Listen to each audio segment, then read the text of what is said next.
Ho incominciato a lavorare con Mia Martini quando lei è passata dall'RCA alla Ricordi. Ho incominciato stranamente a tradurre una canzone.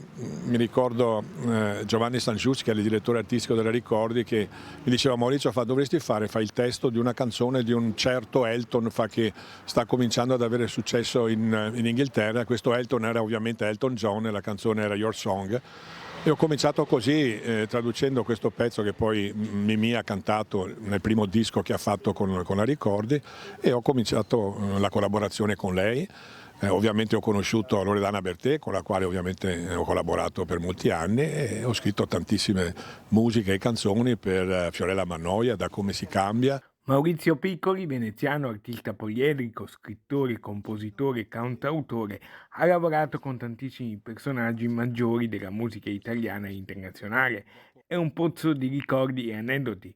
A pochi giorni dall'inizio del Festival di Sanremo ne rivela alcuni. La musica dipende da quale parte la vedi. Ci sono delle proposte assolutamente interessanti, probabilmente incomprensibili per certi personaggi della mia generazione, che erano abituati a determinati schemi, a determinati stilemi proprio.